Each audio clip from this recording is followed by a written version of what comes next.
Hey YouTube, KittyWolf13 here with Ringo. In to keep up with my promise of talking about characters and storylines, I figured I'd start with my first doll, Ringo.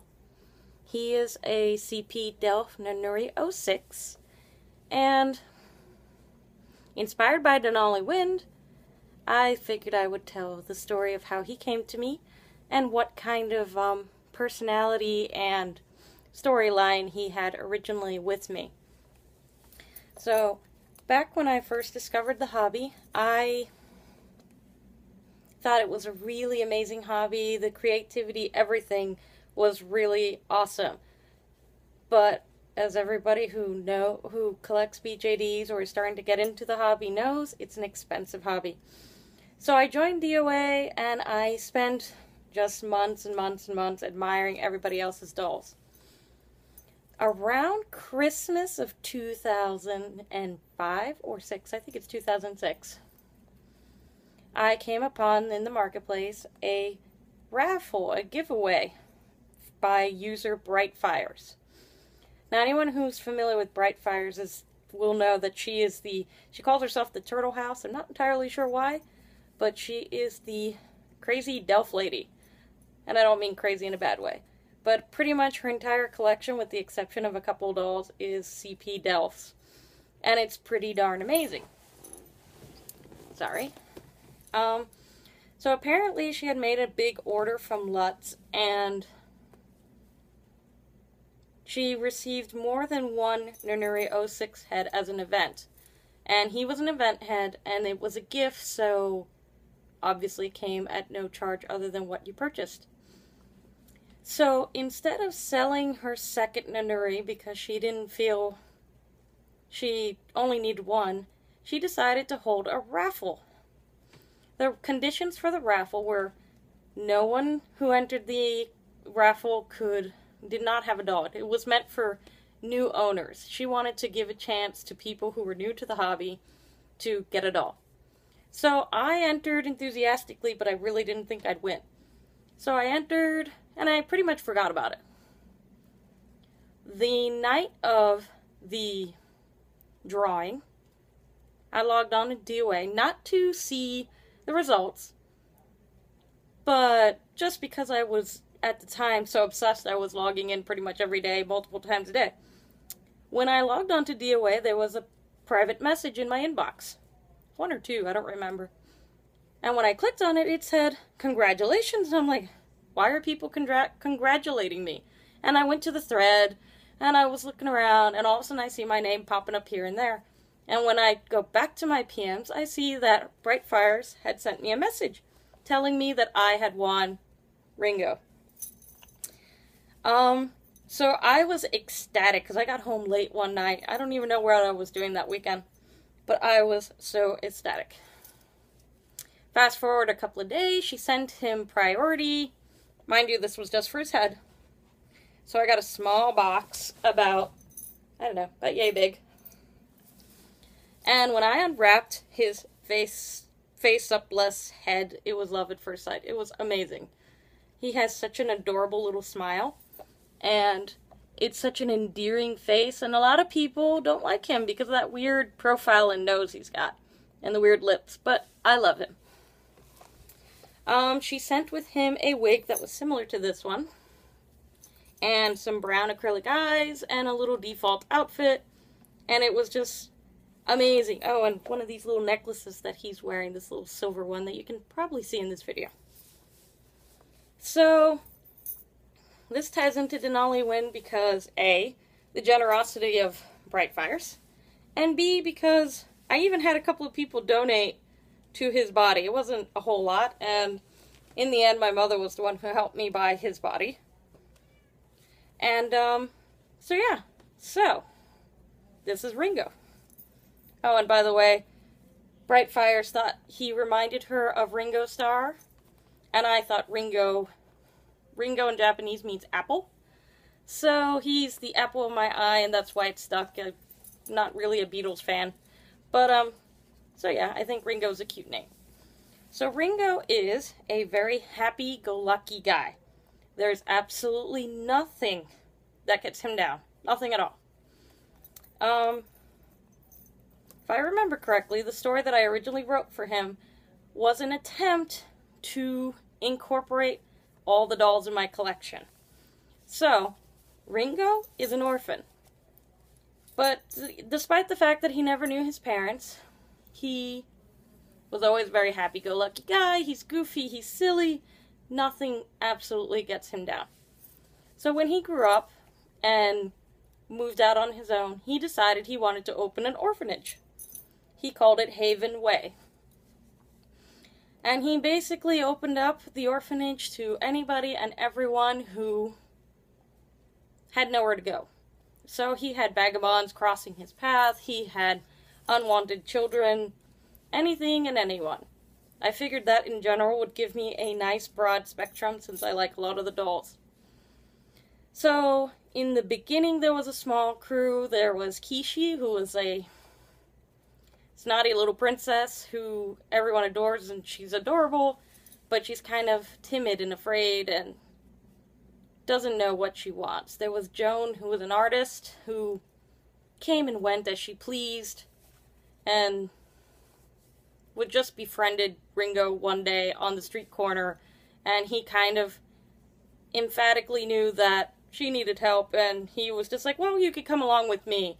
And she was like, well, I don't even know who you are. And he didn't care. He was like, well, it looks like you need somewhere to go. So she ended up staying with him for a while, and I currently don't have Joan in my family anymore, so I guess she went on another adventure. Then I started collecting some more mythical creatures, so I guess his world went from being just normal people to mythical people. I believe the first mythical doll that crossed his path was Yukiko, a quiet little girl that never says anything. And soon after Yukiko's arrival, there was a cat that showed up, and his name was Omi. And Omi turned out to be a special guardian spirit that helps the spirits of children cross over to heaven or hell. And Omi, for some reason, was very smitten with Yuki, who turned out to be a ghost, and came to the human realm to avoid his punishment of stealing one of the children and not passing them on to wherever they were meant to be.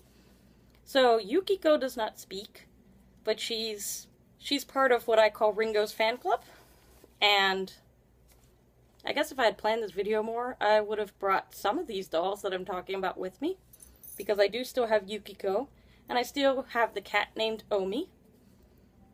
But anyway, so she showed up at Haven Way one day, and Omi showed up soon after, and all of a sudden, Yukiko could talk, but not from her own voice. Omi could understand what she was saying, and would speak for her. So as the years progressed, I've added some characters, and I've taken characters out, but I've come to the conclusion that not all my dolls live in Ringo's world. So it's been kind of an interesting process to try and figure out, who goes where. So now I guess my creative juices can muddle about on the idea of who belongs in his world and who belongs in their own world. But yes, so that's Ringo, my goofy lovable boy. He always makes me happy, and I've had him for a long time, and he would be the one doll that would never leave my collection. And then, he's got good news. My very first SD girl doll, Kanda, who was a soul doll Clara, I kind of lost interest in her a long time ago, and then I traded her away. And ever since then, she comes to mind from time to time, and I miss her. Luckily for me, her new owner, who is a good friend of mine, decided that while she really likes Kanda, she doesn't fit into the aesthetic that she likes. She likes the more realistic dolls, like the Supia dolls. So I noticed that she had her for sale for a while. And I was kind of sad, but I didn't have the money. But not too long ago, I realized that she still had Kanda. and I sent her a message, and I'm like, hey, what do you think about, me buying her on a layaway? And she said, sure. So, the good news is, I'm getting my Kanda back. The better news is, Goofball here gets to have his girlfriend back. Because I don't know why, Kanda is the biggest, brattiest, mean person ever. She, kicks butt and takes names. But she has a soft spot for Ringo, even though she can't understand why, and it drives her absolutely bonkers. So, yeah. Ringo has something to look forward to in the next couple of months. I'm still paying her off, so it'll be a while before we see her. But anyways, this video is getting kind of long. So that's a little rundown of my Ringo, who is a CP Delph, like I said, Nanuria 06. He's normal skin, even though this lighting is kind of hard to tell.